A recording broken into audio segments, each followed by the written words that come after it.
बहुत समय पहले की बात है। एक विशाल और समृद्ध राज्य था जिसका नाम सुनहरा राज्य था। इस राज्य के राजा वीरेंद्र सिंह अपने न्यायप्रिय और दयालु स्वभाव के लिए प्रसिद्ध थे। उन्होंने अपने राज्य को शांति और समृद्धि का प्रतीक बना दिया था। राजा वीरेंद्र सिंह को अपने राज्य के लोगों से गहरी संवेदनशीलता थी और वे हमेशा यह मानते थे कि ईश्वर ने उन्हें इस शक्ति का उपयोग लोगों के भले के लिए करने के लिए सौंपा है। राजा वीरेंद्र सिंह का एक सपना था, राज्य की हर समस्या का समाधान ढूंढना और लोगों को खुशहाल बनाना। इसके लिए उन्होंने अपने सलाहकारों से सलाह ली और एक महान यज्ञ का आयोजन करने का निर्णय लिया। यह यज्ञ राज्य की समृद्धि और खुशहाली को स्थिर करने के लिए था। यज्ञ की तैयारी धूमधाम से की गई और पूरा राज्य उत्सुकता से इस महत्वपूर्ण घटना का इंतजार कर रहा था। यज्ञ के दिन पूरा राज्य सज-धज के साथ तैयार था। राजा वीरेंद्र सिंह ने भगवान को धन्यवाद दिया और प्रार्थना की कि उनके राज्य की खुशहाली बनी रहे। यज्ञ के आयोजन के बाद राजा ने एक दिव्य संदेश प्राप्त करने की आशा की, लेकिन में अजीब घटनाएं घटने लगीं। फसलें खराब होने लगीं, जल स्रोत सूखने लगे और राज्य के लोग परेशान होने लगे। राजा वीरेंद्र सिंह ने इस स्थिति को लेकर गहरी चिंता महसूस की। उन्होंने अपनी बुद्धिमत्ता और दया का उपयोग करते हुए समस्या का समाधान खोजने का निर्णय लिया। उन्होंने अपने सबसे विश्वसनीय मंत्रियों और सलाहकारों को बुलाया और कहा, ईश्वर ने हमें इस कठिनाई में डालने का कोई कारण तय किया है। हमें धैर्य रखकर उसका समाधान खोजने की कोशिश करनी चाहिए। राजा ने एक विद्वान संत को बुलाने का निर्णय लिया जो अपने ज्ञान और समझदारी के लिए प्रसिद्ध थे। संत का नाम स्वामी श्रीधर था। स्वामी श्रीधर राज्य में आए और राजा वीरेंद्र सिंह के सामने बैठ गए। राजा ने उन्हें स्थिति की जानकारी दी और कहा, हमने यज्ञ किया, लेकिन इसके बाद हमारे राज्य में बहुत सी समस्याएं उत्पन्न हो गईं। कृपया हमें बताएं कि इसका कारण क्या हो सकता है और इसका समाधान कैसे होगा। स्वामी श्रीधर ने ध्यानपूर्वक राजा की बातें सुनी और कहा, राजन, ईश्वर का कार्य और उसका उद्देश्य कभी कभी हमारे समझ से बाहर हो सकता है। जो भी हो रहा है उसके पीछे एक कारण हो सकता है। हमें धैर्य रखना होगा और अपनी मेहनत से समाधान खोजने का प्रयास करना होगा। राजा वीरेंद्र सिंह ने स्वामी श्रीधर की बात मानते हुए राज्य के सभी क्षेत्रों का दौरा करने का निर्णय लिया। उन्होंने गांव-गांव जाकर लोगों की समस्याओं को सुना और उन्हें हल करने का प्रयास किया। उन्होंने यह सुनिश्चित किया कि लोगों को हर संभव सहायता मिले और उनकी समस्याओं का समाधान हो सके। एक दिन राजा वीरेंद्र सिंह एक छोटे से गांव में पहुंचे। गांव की स्थिति बहुत ही खराब थी। खेतों में फसलें बर्बाद हो चुकी थीं और लोग दाने दाने के मोहताज थे। राजा ने गांव के प्रमुख से पूछा, क्या समस्या है? हम आपकी सहायता कैसे कर सकते हैं?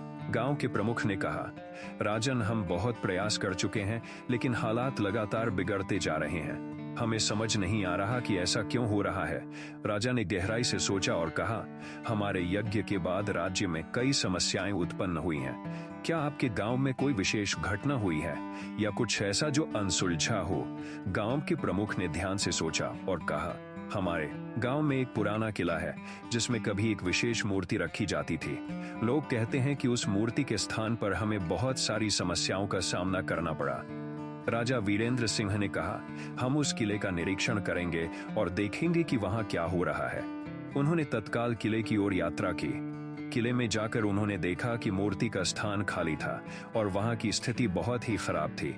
राजा ने महसूस किया कि किले में एक पुराना खजाना भी था जिसे लोग छुपा कर रखे हुए थे। राजा ने आदेश दिया कि खजाने को साफ किया जाए और देखा जाए कि कहीं कोई महत्वपूर्ण वस्तु या संकेत तो नहीं है। जब खजाने की सफाई की गई तो उसमें एक प्राचीन ग्रंथ मिला। ग्रंथ में लिखा था कि उस मूर्ति को वापस लाना होगा और उसे उसी स्थान पर स्थापित करना होगा जहां से उसे हटाया गया था। राजा ने समझा कि ईश्वर की कृपा को वापस लाने के लिए उन्हें उस मूर्ति को लौटाना होगा। उन्होंने तुरंत आदेश दिया कि मूर्ति को वापस लाने के लिए एक दल भेजा जाए। मूर्ति वापस लाई गई और किले में पुरानी जगह पर स्थापित की गई। जैसे ही मूर्ति स्थापित की गई, गांव और राज्य की स्थिति में अचानक सुधार होने लगा। फसलें उगने लगीं, जल स्रोत भरने लगे और लोगों की खुशियां लौट आईं। राजा वीरेंद्र सिंह ने सबक सीखा कि कभी कभी हमें अपने समझ से परे जाकर ईश्वर के संकेतों को समझने की कोशिश करनी पड़ती है। उन्होंने लोगों को बताया कि ईश्वर हमेशा हमारे साथ होते हैं और हमें कठिनाइयों से गुजरने का एक कारण देते हैं ताकि हम कुछ महत्वपूर्ण सीख सकें। स्वामी श्रीधर ने राजा से कहा, राजन, आपने सही किया। जब हम ईश्वर के संकेतों को समझने की कोशिश करते हैं और धैर्य रखते हैं तो हम सही रास्ता पा सकते हैं। ईश्वर हमें हमेशा अच्छा ही देते हैं, भले ही हमें समझने में समय लग सकता है। राजा वीरेंद्र सिंह ने स्वामी श्रीधर का धन्यवाद किया और अपने राज्य में शांति और समृद्धि की बहाली की। उन्होंने अपने लोगों को सिखाया कि जीवन में आने वाली चुनौतियां हमें केवल मजबूत बनाती हैं और हमें ईश्वर की योजनाओं पर विश्वास रखना चाहिए। राजा की समझदारी और धैर्य ने पूरे राज्य को एक नई दिशा दी। राज्य में हर व्यक्ति ने ईश्वर के आशीर्वाद और उनकी योजना पर विश्वास करना शुरू किया और इस तरह सुनहरा राज्य फिर से समृद्ध और खुशहाल हो गया और राजा वीरेंद्र सिंह ने एक बार फिर अपने न्याय और दया के लिए प्रशंसा प्राप्त की।